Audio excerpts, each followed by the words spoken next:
But some companies, what I've learned is that if you keep your burn low, and I think that this is a really important lesson, not just about financing, but just in general, companies that have low burn rates buy themselves hugely better probabilities of getting lucky over time. And so there have been companies I've invested in where it seemed like we were going out of business in a month. And just because we were on such a low burn rate, we could try a lot of different things. And then, lo and behold, one of them starts working. And you look at each other like, oh, my God, it's working. And, hey, let's do more of that.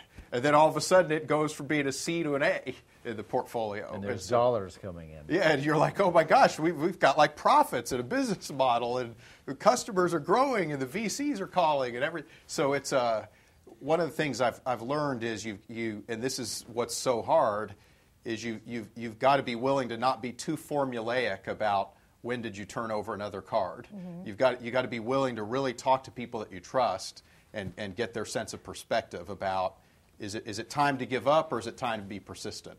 But I don't think there's any rule other than keep the burn low. But $1 million better last over a year, roughly. But what Mike is saying, the lower the burn rate, the better. If you start with 3 people, at the end of year 1, it shouldn't be more than 5 or 6. That's plenty. Companies are the most productive when they're less than 10 people.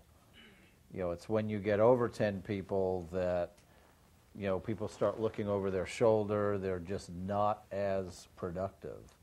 And so with that first $1 million, you want to have lean and mean, 6 people or so, and everybody works their ass off, and everybody accomplishes a lot for the company.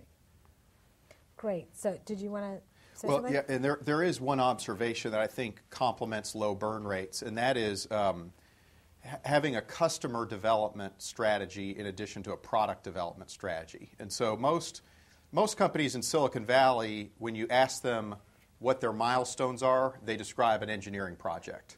So it's alpha, beta, limited availability, first customer ship, general availability.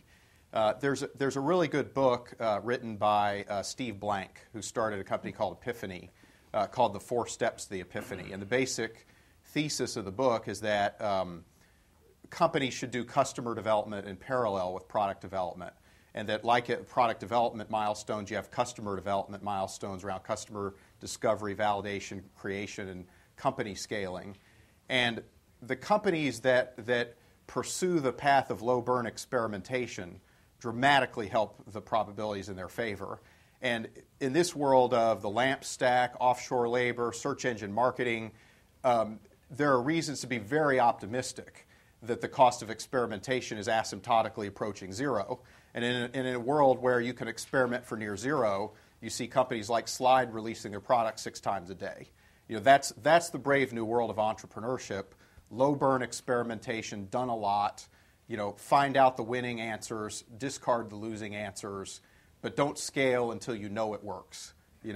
Discover the business before you scale the business.